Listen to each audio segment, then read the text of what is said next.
आज की कहानी जो मैं आपको सुनाने जा रहा हूँ बहुत ही ज्ञानवर्धक कहानी है।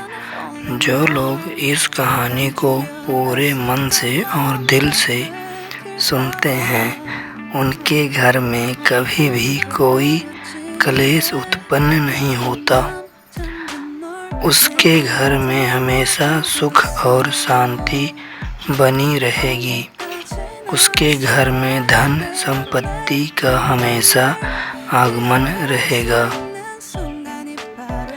तो सब्सक्राइब कीजिए हमारे इस चैनल को ताकि नए वीडियो गाने सबसे पहले आप तक पहुँचें। आपको आपने सुना होगा कि जिस घर में रोज़ झगड़े होते हैं, इस कहानी को सुनने के बाद आपको यह पता चल जाएगा कि हमें घर में लड़ाई झगड़े क्यों नहीं करनी चाहिए, क्योंकि घर में सुख शांति का होना बहुत ज़रूरी है। क्योंकि जहाँ सुख शांति होता है वहीं धन का निवास होता है। जहाँ क्लेश उत्पन्न होता है, लड़ाई झगड़े उत्पन्न होते हैं, वहाँ धन का वास नहीं होता। हम पर दुख और परेशानियाँ का निवास होता है। हो सके तो इस कहानी को पूरा ध्यान से सुनें। यह कहानी आपके जीवन में बहुत सीख देगी। यह बहुत ही ज्ञानवर्धक कहानी है, इसे ज़रूर सुनें। एक मोर और मोरनी की कहानी। इससे पहले कि आप हमारी कहानी में खो जाएं, चैनल को सब्सक्राइब करके बेल आइकन को प्रेस करना ना भूलें। चलिए कहानी शुरू करते हैं। एक जंगल में एक मोर और एक मोरनी रहती थी। मोर और मोरनी बहुत हंसी खुशी जंगल में रहते थे। एक दिन मोरनी मोर से बोला, हमें वहाँ चलना चाहिए जहाँ हमारे समाज के लोग रहते हैं। काफ़ी सारे मोर मोरनी रहते हैं, हमें वहाँ चलना चाहिए। मोर मोरनी से कहता है, प्रिय, अगर हम वहाँ चलेंगे तो रोज़ लड़ाई झगड़े होंगे।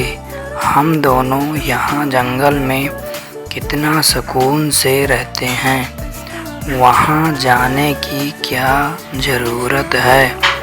लेकिन मोरनी जिद करने लगी तो मोर भी मान जाता है।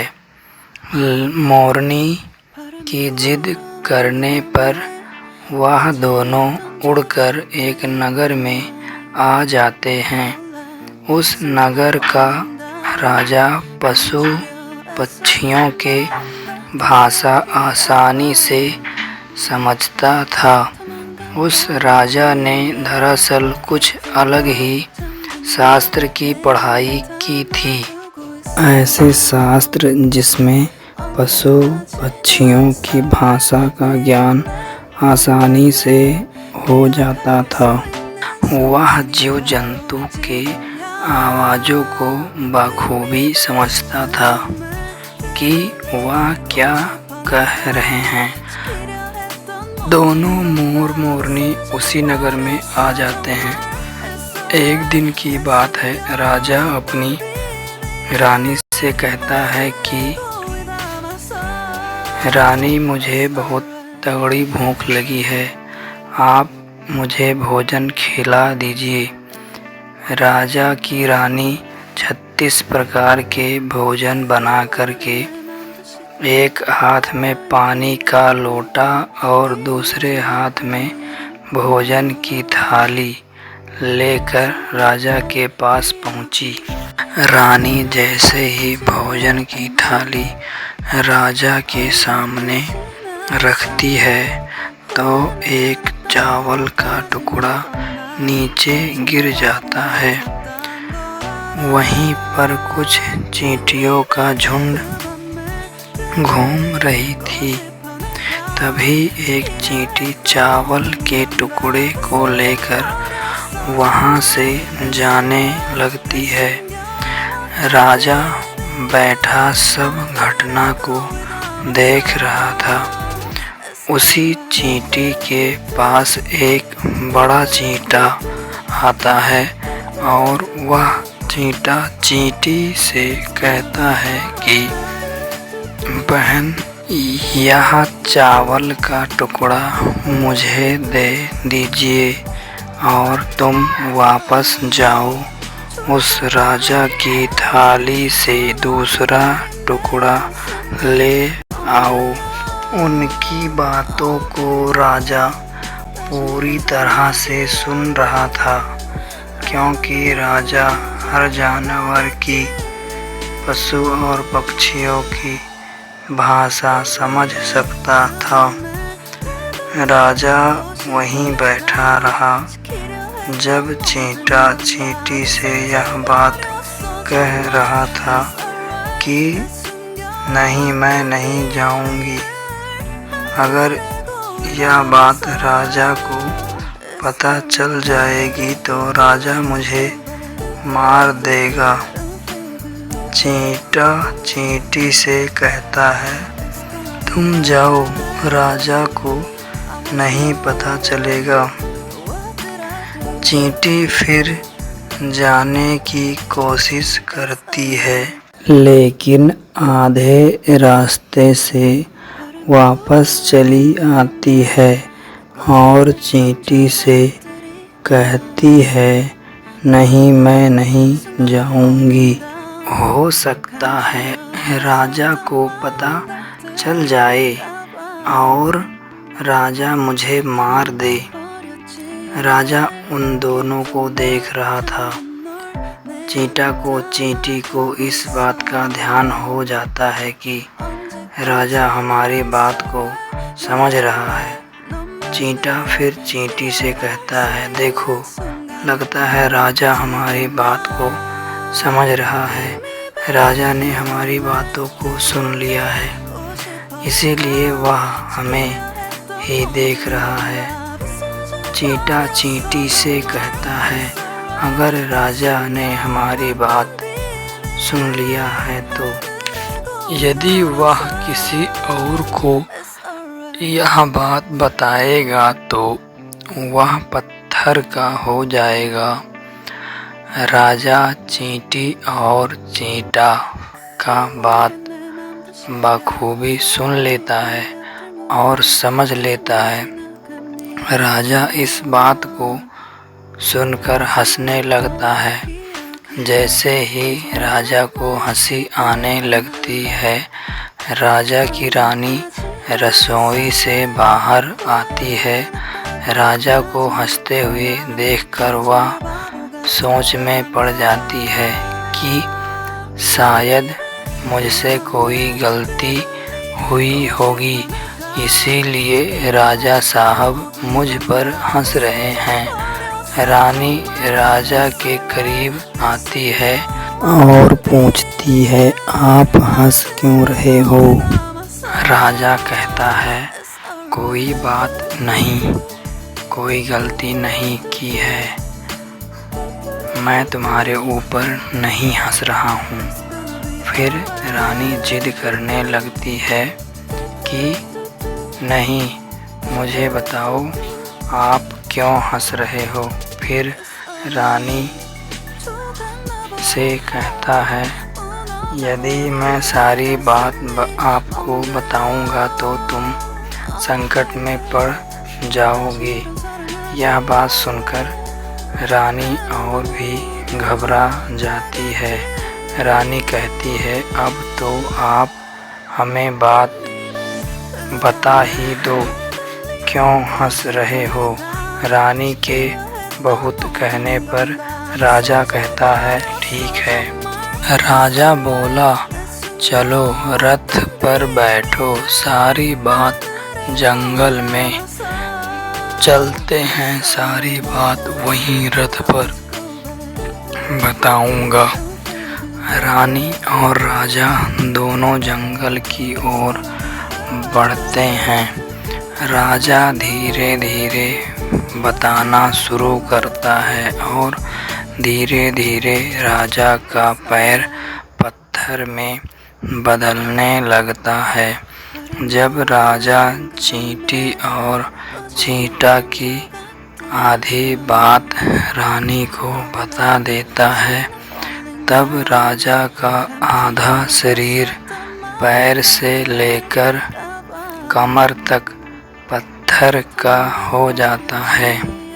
तब रानी से कहता है, चींटा और चींटी ने आपस में बात किया था कि यदि हमारे दोनों के बीच की बातें राजा ने किसी तीसरे को बताई तो राजा पत्थर का हो जाएगा। जब राजा पूरी बात रानी को बता देता है तो उसका संपूर्ण शरीर पत्थर का हो जाता है। रानी की जिद की वजह से राजा का शरीर पत्थर होने के बाद रानी उसे उठाना चाहती है, लेकिन काफ़ी ज़्यादा वजन होने के कारण राजा को हिला भी नहीं सकती। फिर रानी वहीं जंगल में रोने चिल्लाने लगती है। फिर जंगल में जीव जंतुओं से सहायता के लिए कहती है। इन सारे दृश्यों को, घटना को मोर और मोरनी देख रहे थे। इन सब सारी घटनाओं को देखने के बाद मोरनी को दया आ जाती है और मोरनी कहती है, यह होता है प्रिय हठ, जिद करना। प्रिय, ऐसी तुम्हारी हठ की वजह से हम यहाँ चले आए। वहाँ कितना हम खुश रहते थे।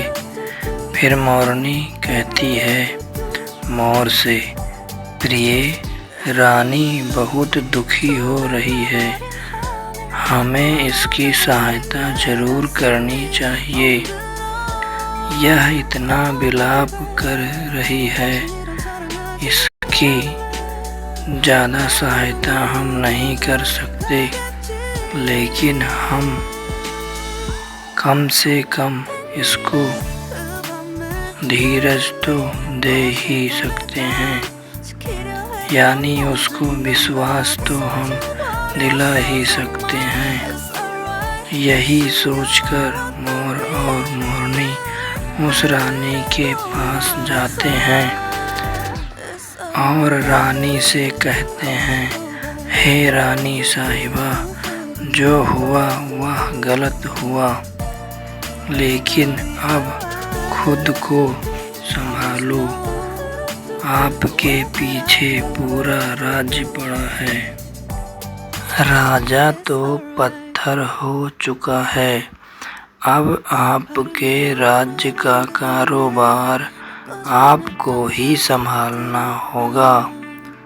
रानी मोरनी की बात सुनने के बाद कहती है, हे मोरनी, मैं अपने आप को कैसे संभालूं, क्योंकि अब तो मेरा संसार उजड़ गया है, क्योंकि मेरा पति परमेश्वर पत्थर का बन चुका है। अब मैं क्या करूं? मोरनी से रहा नहीं गया और उसने महारानी से पूछ ही लिया। राजा पत्थर पत्थर के कैसे हो गए? राजा तो इंसान थे, अच्छे भले थे, लेकिन फिर पत्थर के कैसे हो गए? रानी वही बात बताने लगती है जो राजा ने रानी को बताई थी। रानी जैसे जैसे बातें बताना शुरू करती है, रानी भी धीरे धीरे पत्थर बनने लगती है, और जब बातें पूरी हो जाती हैं तो वह भी पत्थर की हो जाती है। राजा तो पत्थर का हो ही चुका था। जब दोनों पत्थर के हो जाते हैं तब मोर और मोरनी को चिंता सताने लगती है।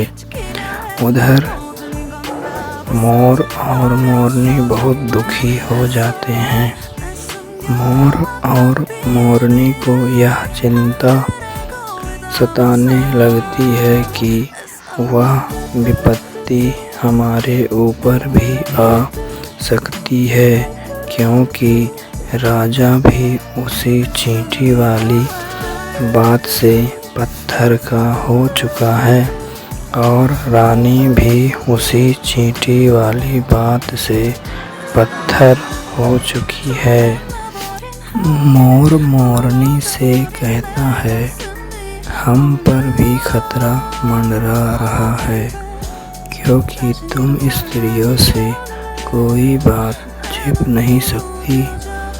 मोरनी मोर से कहती है, यहाँ से हम दूर चले जाएं, फिर खतरा टल जाएगा। मोर मोरनी से कहता है, ऐ बेवकूफ़, दूर जाने से क्या फ़ायदा है? यह संकट तो धरती पर किसी भी कोने पर हमारा पीछा नहीं छोड़ेगा। यह खतरा तो हमेशा हमारे ऊपर मंडराता रहेगा। अगर जाने अनजाने में यह घटनाक्रम हमारे मुख से निकल गई तो हम भी पत्थर का बन जाएंगे। ऐसी बात को लेकर मोर मोरनी बहुत दुखी थे। रात दिन उनको यह दुख खाए जा रहा था। मोरनी ने कहा, यदि हम सारी चींटियों को पृथ्वी पर से खत्म कर दें तो सारा काम सही हो सकता है, क्योंकि यह सब करा धरा चींटियों का है।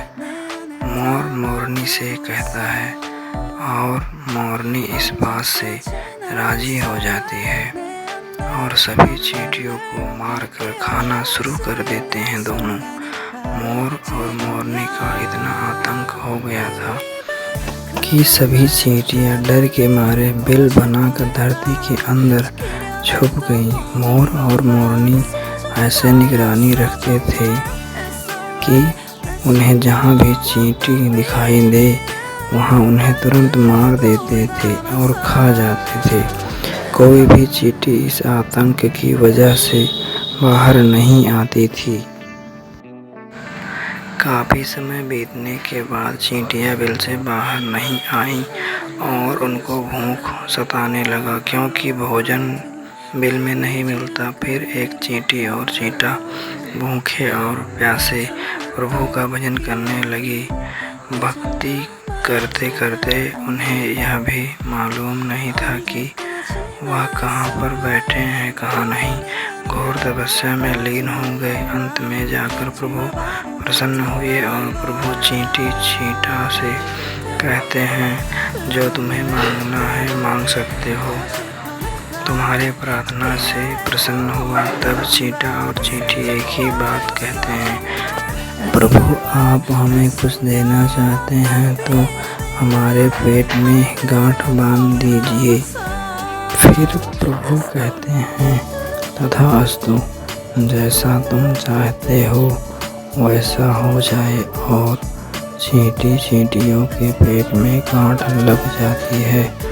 चींटियों का पेट नहीं होता।